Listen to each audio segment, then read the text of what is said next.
नमस्कार, India town news के इस बुलेटिन में आप सभी का स्वागत है। मैं हूं गरिमा त्रिपाठी।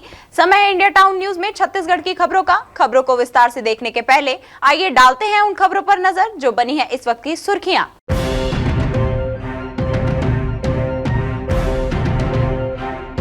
प्रदेश में हुआ बड़ा प्रशासनिक फेरबदल, 18 जिलों के कलेक्टर के हुए तबादले। सूचना में एक आईपीएस भी शामिल। उप मुख्यमंत्री ने कहा, सामान्य प्रक्रिया, अपराधों पर नकेल लगाने किए जाएंगे खास प्रयास। 22 जनवरी को रामलला वाली दिवाली की तैयारी, कुंभकारों को मिल रहे लाखों दियों के ऑर्डर। परिवार के सभी सदस्य उत्साह के साथ बना रहे माटी के दीप। पहली बार इस सीजन में काम मिलने से खुश हुए माटी के कलाकार।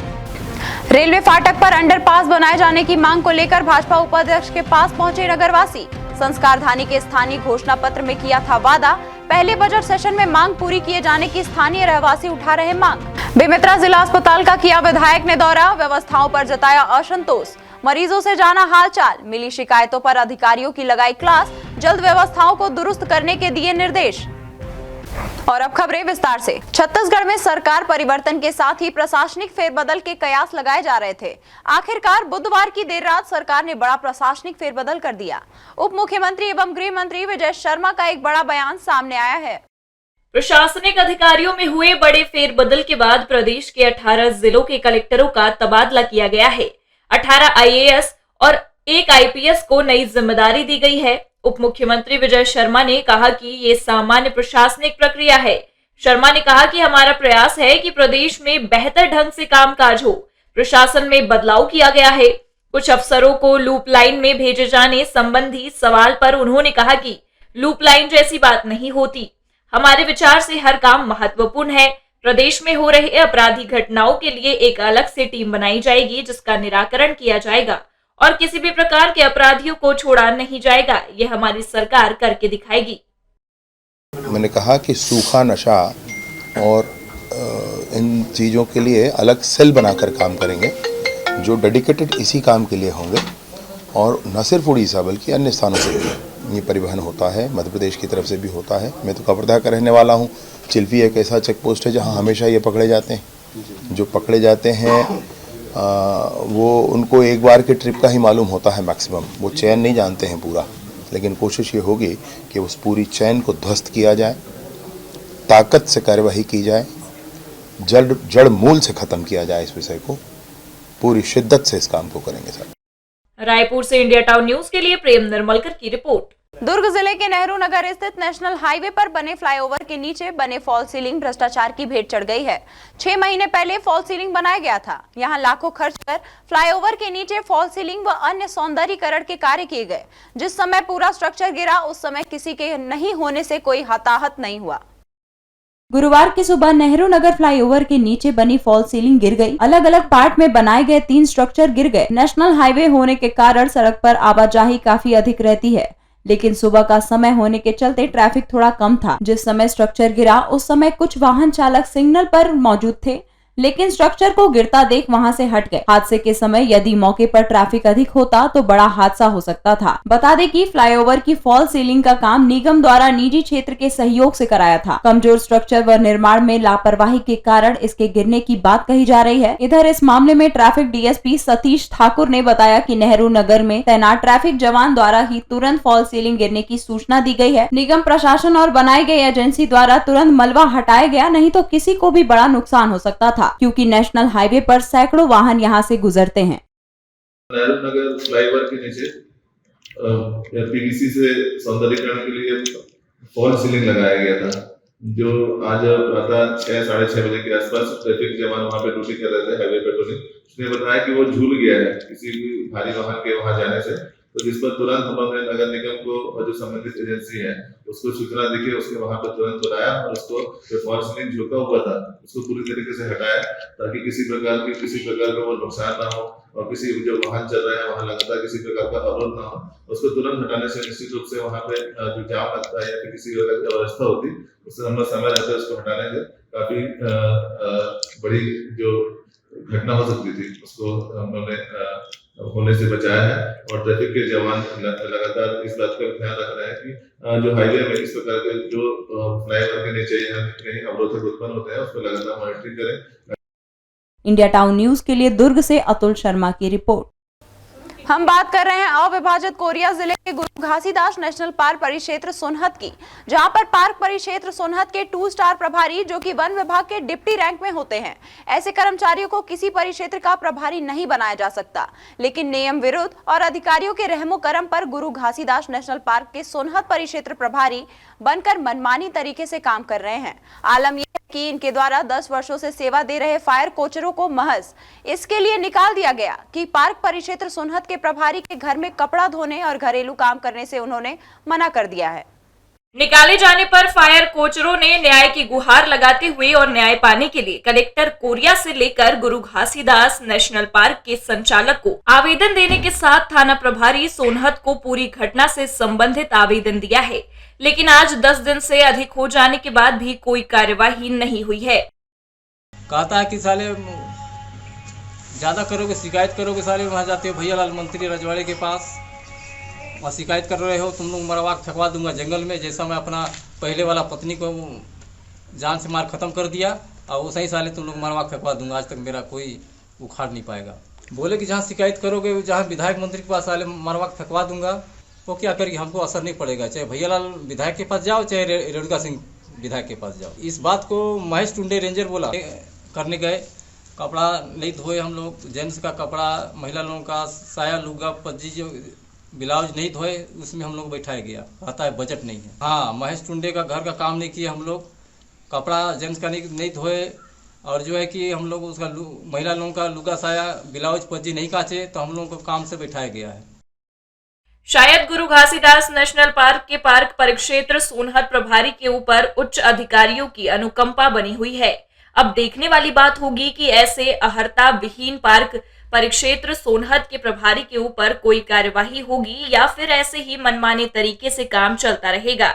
ये तो आने वाला समय ही बताएगा। कोरिया से इंडिया टाउन न्यूज के लिए अविनाश चंद्र की रिपोर्ट। अयोध्या में रामलला की प्राण प्रतिष्ठा के साथ पूरे देश में 22 जनवरी को दूसरी दिवाली मनाने की तैयारी है, जिसके चलते दुर्ग जिले में ग्राम जेवरा सिरसा में कुम्हार परिवार एक बार फिर दिए और कलश बनाने की तैयारी में जुट गए हैं। दुर्ग जिले के जेवरा सिरसा गांव में लगभग 10 लाख दिए बनाए जा रहे हैं और ये काम कर रहे हैं ग्राम के 150 कुंभकार परिवार के सदस्य, जिनमें से 50 से 60 परिवार दिए और कलश बनाने के काम में लगे हैं।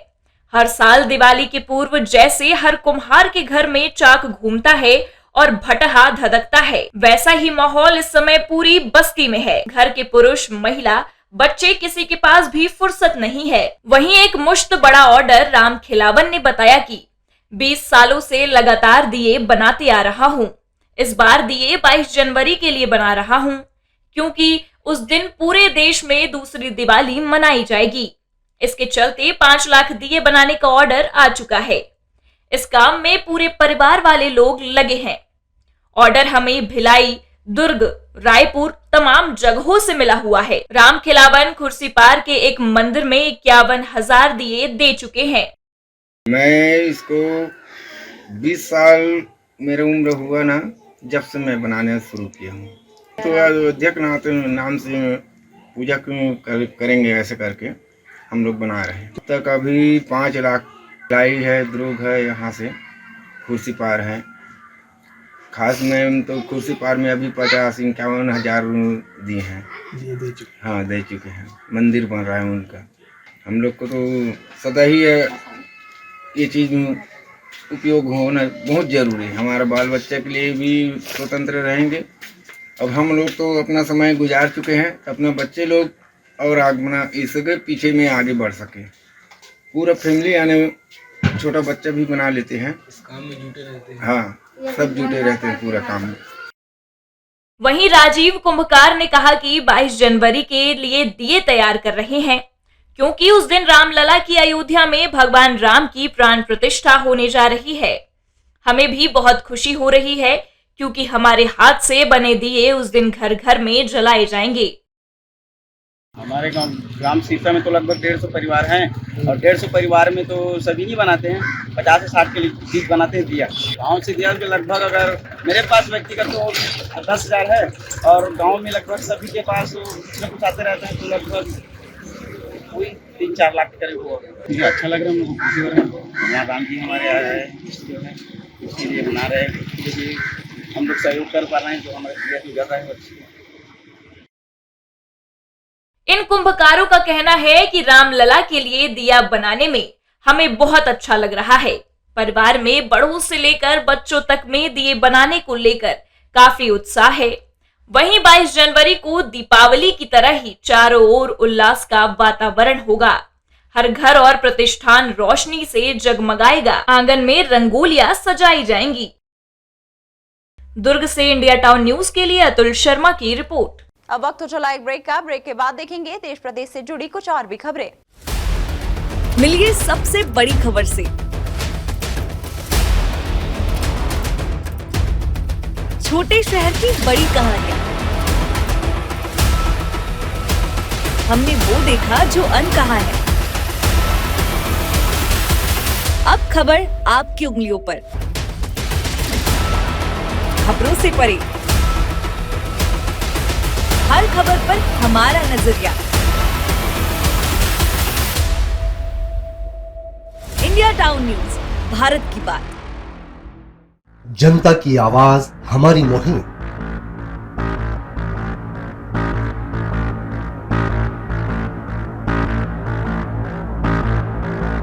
डिजिटल युग की नई आवाज। जनता का भरोसा, जनता की जीत, जनता का मत, ये सारी चीजें जब दावे करती है, हारती है तो ईवीएम पर सवाल किया। आपके लिए सबसे बेहतरीन हमारा प्रयास। इस वक्त की सबसे बड़ी खबर आपको बता रहे हैं। इंडिया टाउन न्यूज, भारत की बात। ब्रेक के बाद आपका स्वागत है। छत्तीसगढ़ प्रदेश के राजनांदगांव से पूर्व सांसद और भारतीय जनता पार्टी के प्रदेश उपाध्यक्ष मधुसूदन यादव के कार्यालय नगरवासी बड़ी तादाद में पहुंचे, जिन्होंने तुलसीपुर और मोतीपुर के बीच बनी मिनी अंडरब्रिज का निर्माण कार्य पहले ही बजट में रखने की मांग की है। राजनांदगांव शहर के तुलसीपुर और मोतीपुर के बीच संचालित रेलवे के बूम बैरियर वाले फाटक को स्थायी रूप से 1 जनवरी 2023 से बंद किया गया है, जिसके बाद वहां के नागरिकों ने पूर्व में विरोध में मोर्चा खोला। फाटक के पास बैठकर आने जाने वालों से निर्णय के खिलाफ हर दिन हस्ताक्षर कराकर अभियान भी चलाया था। वहीं बूम बैरियर वाला फाटक के बंद होने से हजारों लोगों का व्यवसाय व आम जीवन भी प्रभावित हो गया और परिवार का भरण पोषण चलाने में समस्याओं से जूझना पड़ रहा है। जी बहुत परेशानी होता है, क्योंकि ये जो अंडर ब्रिज बना है उसमें बहुत पानी भर जाता है। पानी भरने की वजह से हम लोग को घूम के जाना पड़ता है। वो हम लोग को बहुत दूर पड़ता है, रामनगर से चिखली होते हुए हम लोग को जाना पड़ता है। इसलिए मिनी अंडर ब्रिज बन जाएगा तो हम लोग को ज़्यादा सुविधा हो जाएगा और अच्छा होगा, हम लोग के लिए सहूलियत हो जाएगा। हाँ, मिनी अंडर ब्रिज बनना चाहिए, ये हम लोग की मांग है, बस और कुछ नहीं। चिखली भी होता है कि बच्चा मन स्कूल जाना पड़ते, फिर सब्जी वगैरह के लिए, फिर मार्केट वगैरह जाता है। कभी कभी हादसा भी हो जाते, यहाँ ट्रेन के पास घूम के जाना पड़ते। ऑटो वाले मन के भी भाव बढ़े। हमारे नेताजी के पास गए रहे हैं, हमारे माननीय मधुसूदन यादव जी के पास आश्वासन दे, और आश्वासन का दे वो बना कर रही। वो तो भारत सरकार के नियम के अंतर्गत बंद हुआ है, लेकिन हम लोग 1 साल से प्रयासरत है कि किसी भी हाल में यहाँ मिनी अंडर ब्रिज बन जाए। और इसी विषय को लेकर आज मोतीपुर तुलसीपुर के आसपास के क्षेत्रों के साथ पूर्व सांसद मधुसूदन यादव जी से चर्चा किए हैं। उन्होंने आश्वस्त किए हैं कि पहले ही बजट में अंडर ब्रिज की बात प्रस्तावित होगा। जानकारी के मुताबिक राजनांदगांव रियासत के तत्कालीन राजा बलराम दास द्वारा दान में दी गई जमीन पर रेलवे पटरी व रेलवे स्टेशन बना है। राजा ने यहाँ की जनता को सभी जरूरी रेलवे सुविधाएं मिलते रहने की शर्त पर ही जमीन दी थी। भारत सरकार का एक स्कीम है कि क्या बोलते हैं, अंडर ब्रिज और ओवर ब्रिज बना करके फाटकों को बंद करना है। लेकिन फाटक बंद करने से पहले वहाँ अंडर ब्रिज या ओवर ब्रिज का निर्माण करना है। राजनांदगांव की नगर निगम की महापौर हेमा देशमुख की एक गलती के कारण मोतीपुर तुलसीपुर के हजारों लोगों की दुकानदारी प्रभावित हो गई। दुकानें बंद है 1 जनवरी से। 1 जनवरी 2023 से दुकानें बंद है। लोगों को अपने घर परिवार चलाने के लिए, भरण पोषण के लिए समस्या हो रही है, क्योंकि महापौर जी यदि एनओसी नहीं देती नगर निगम द्वारा, बिना अंडर ब्रिज बने हुए एनओसी नहीं देती, तो हमारा जो है फाटक बंद नहीं होता है। मोतीपुर तुलसीपुर के लोग आज पूर्व सांसद मधुसूदन यादव जी के पास मिलने आए थे और मांग किए हैं कि छत्तीसगढ़ राज्य में जो भाजपा की सरकार बनी है उसमें मिनी अंडर ब्रिज के लिए यहाँ पर प्रस्तावित किया जाए। तो वार्ड वासियों को मधु भैया ने जो है आश्वस्त किए हैं कि रेलवे के अधिकारियों को और पीडब्ल्यूडी के अधिकारियों को बुला करके जो बेहतर हो सकता है, मिनी अंडर ब्रिज हो या अन्य कोई वैकल्पिक उसमें रास्ता निकल सकता है, तो उसके निकालने के लिए आने वाले दिनों में सर्वे करवा करके फिर जैसा उनका निर्देश होगा उसके हिसाब से बजट में उस काम को प्रस्तावित करने का आश्वासन दिए हैं। हम तुलसीपुर, मोतीपुर और के आसपास क्षेत्र वार्ड वाले जो सब आए थे आज माननीय महोदय जी के पास। विषय यही था कि अंडर ब्रिज जो फाटक, रेल फाटक जो बंद कर दिए हैं और अंडर ब्रिज बनाने की मांग को लेके 1 जनवरी से पूरे बंद हो गया था अपना फाटक। 1 साल हो गया, लोगों को इतनी परेशानी हो रही है, महिलाओं को खासकर, छोटे छोटे बच्चों को आना जाना है, स्कूल जाना है, ट्यूशन जाना है, किसी सब्जी वब्जी। एक माटा हमारा चौकी था जो फाटक सब्जी वब्जी के आसपास काम आता था, छोटा एक बाजार टाइप में था, वो बंद होने से इतनी परेशानी हो रही है लोगों की। बहुत बड़ा मतलब कभी कभी हादसा हो जाता है, रेल फाटक क्रॉसिंग करके आते हैं, ये करके आते हैं। इसी को मांग को लेकर आज महोदय जी के पास आए थे। विधानसभा चुनाव के दौरान भारतीय जनता पार्टी ने अपने लोकल घोषणा पत्र में मिनी अंडर ब्रिज बनाने का वादा किया था, जिसे लेकर बड़ी तादाद में नगरवासी भाजपा प्रदेश उपाध्यक्ष मधुसूदन यादव के कार्यालय पहुंचकर पहले ही बजट में मिनी अंडर ब्रिज को शामिल कर जल्दी से निर्माण कार्य करने की मांग किया गया। नहीं, ये यहाँ पे जो रेलवे चौकी का गेट बंद हुआ है उसको लेकर के यहाँ पे मिनी अंडर ब्रिज बनाने की बात हुई है और हम लोगों ने अपने लोकल घोषणा पत्र में भी इस बात को शामिल किया है। आज वो लोग आए थे कि भाई इसी बजट में इसको शामिल किया जाए और जल्दी जल्दी इसका निर्माण कार्य चालू किया जाए। इसमें कुछ लोग ये अफवाह फैला रहे हैं कि घिराव हो गया है, ऐसा वैसा। ऐसी कोई बात नहीं है, वो लोग अपनी बात कहने आए थे और इस काम को हमको करना ही है। हम लोगों ने अपने लोकल घोषणा पत्र में इस बात को शामिल किया है, तो ये काम होना ही है। इंडिया टाउन न्यूज के लिए राजनांदगांव से ऐश्वर्या श्याम। सीतापुर विधायक रामकुमार टोपो सीतापुर विधानसभा के ग्राम गाड़ा बहरी में 55 BN सशस्त्र सीमा बल पिथौरागढ़ उत्तराखंड में हवलदार पद पर तैनात शहीद अरुण कुमार की अंतिम यात्रा में पहुंचे।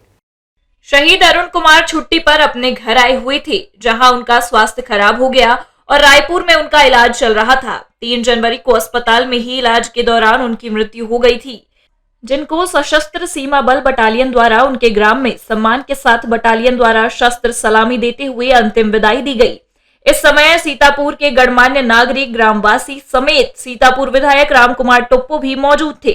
उन्होंने शोक संतप्त परिवार को सांत्वना देते हुए ढाढ़स बंधाया और उन्होंने परिवार को कहा कि हम इस दुख की घड़ी में आपके साथ हैं। सरगुजा से इंडिया टाउन न्यूज के लिए प्रदीप मिश्रा की रिपोर्ट। सूरजपुर में 2 कोरोना मरीजों की पहचान होने के बाद स्वास्थ्य विभाग अलर्ट मोड पर आ गया है। बता दें कि प्रदेश में तेजी से एक बार फिर कोरोना संक्रमितों की आंकड़ों में वृद्धि देखने को मिल रही है। सूरजपुर में अब तक कोरोना एक्टिव केस नहीं थे, लेकिन अब एक साथ 2 संक्रमितों की पहचान होने के बाद जिले में एक्टिव केसेस की संख्या बढ़कर 2 हो गई है, जिसके बाद स्वास्थ्य विभाग द्वारा दोनों संक्रमितों को होम आइसोलेशन में रखा गया। इसको लेकर मुख्य चिकित्सा एवं स्वास्थ्य अधिकारी RS सिंह ने बताया कि जिला अस्पताल द्वारा 100 सैंपल की जांच रोजाना की जा रही है। उसी के तहत जो सर्दी खांसी बुखार वाले मरीज आते हैं उन लोगों की रैपिड एंटीजन किट से जांच कराई गई थी, जिसमें प्रतापपुर के एक ही परिवार के 2 व्यक्तियों में कोविड पॉजिटिव की पुष्टि हुई है। इन दोनों व्यक्तियों को होम आइसोलेशन में रखा गया है। फिलहाल उनकी स्थिति अभी ठीक है। कोविड को देखते हुए हम लोगों के माध्यम से पूरे जिले में पर डे 100 सैंपल का टारगेट रखा गया है और उसी के तहत जो सर्दी खांसी बुखार वाले और जिनको सांस लेने में दिक्कत होता है उन लोगों को चिन्हित करके रैपिड एंटीजन किट से टेस्ट कराया गया था। उसी के तारतम्य में प्रतापपुर में संतोष तिवारी जी हैं और उनके फैमिली में एक मेंबर को और पॉजिटिव आया है। बाकी उनको नॉर्मल सर्दी खांसी है और वो होम आइसोलेशन में है, वो पूरी तरह से अभी ठीक है। वहीं लोगों से अपील की जा रही है कि सोशल डिस्टेंसिंग, मास्क पहनना एवं हाथों को बार बार धोएं और संक्रमित व्यक्तियों से दूरी बनाए रखें, जिससे ये संक्रमण फैल न सके। वैसे जिले में कोविड के नए वेरिएंट की कोई पुष्टि नहीं हुई है। इंडिया टाउन न्यूज के लिए सूरजपुर से एजाज अहमद की रिपोर्ट। बेमेतरा के नव निर्वाचित विधायक दीपेश साहू ने देर रात बेमेतरा के शासकीय जिला अस्पताल का निरीक्षण कर मरीजों से हालचाल जाना और मरीजों से बातचीत कर अस्पताल के व्यवस्थाओं के बारे में जानकारी ली। बेमेतरा विधायक दीपेश साहू को बेमेतरा जिला अस्पताल में अव्यवस्था की शिकायत मिल रही थी, जिसके मद्देनजर विधायक दीपेश साहू बुधवार रात बेमेतरा जिला अस्पताल पहुंचे, जहां अस्पताल में भर्ती मरीजों से मुलाकात की। उनका हालचाल जाना और अस्पताल की व्यवस्था के बारे में मरीजों से जानकारी ली। वहीं अस्पताल के व्याप्त अव्यवस्था पर नाराजगी व्यक्त की है। यहाँ लगातार कुछ न कुछ समस्याएं लेकर यहाँ के आम लोगों के द्वारा जो समस्याएं आ रही थी, एक पाइजन का केस आया, जो हमारी एक बहन है, पाइजन का शिकार हो गई थी, यहाँ एडमिट हुई है। पता चला तो तत्काल मैं यहाँ जिला अस्पताल में आया देखने के लिए इनकी स्थिति क्या है, और साथ निरीक्षण भी किया। विधायक दीपेश साहू ने अस्पताल में भर्ती मरीजों से कहा, अस्पताल में समस्या होने पर मेरे से सीधा संपर्क कर सकते हैं। अब जिला अस्पताल में इलाज की बेहतर सुविधा उपलब्ध कराई जाएगी। और देखा कि स्थिति क्या है अभी वर्तमान में। लगातार जो समस्याएं आ रही थी उनसे हमको जानकारी हुई। यहाँ पे स्टाफ की कमी है, बहुत सारी जो सुविधाएं हैं उनकी कमी है, वो उसी कमी को हम आने वाले समय में दूर करने का प्रयास करेंगे। प्रशासन यहाँ जिला प्रशासन, जिला अस्पताल के प्रशासन में कहीं ना कहीं अधिकारियों के द्वारा कुछ कमी की जा रही है, जो अपने दायित्व का सही ढंग से निर्वहन नहीं कर रहे होंगे। ऐसे डॉक्टरों को के साथ बातचीत किया जाएगा, कारण पूछा जाएगा ऐसी अव्यवस्था क्यों है, फिर उनके बाद जो भी है उनको स्थिति को ठीक करेंगे। उन्होंने कहा कि अस्पताल में अभी कुछ सुविधाओं की कमी है, डॉक्टरों की कमी है, जिसे जल्द दुरुस्त कराया जाएगा। बेमेतरा से इंडिया टाउन न्यूज के लिए अंकुर तिवारी की रिपोर्ट। ये थी अब तक की खबरें। अब मुझे दीजिए इजाजत, लेकिन आप अपने पसंदीदा न्यूज चैनल को लाइक, शेयर और कमेंट्स करना ना भूलें। साथ ही पल पल की खबरों और मनोरंजन के साथ ही देश प्रदेश की जानकारियों के लिए आप जुड़े रहें इंडिया टाउन न्यूज के साथ। नमस्कार। मिलिए सबसे बड़ी खबर से। छोटे शहर की बड़ी कहानियां, हमने वो देखा जो अनकहा है। अब खबर आपकी उंगलियों पर, खबरों से परे, हर खबर पर हमारा नजरिया। इंडिया टाउन न्यूज, भारत की बात।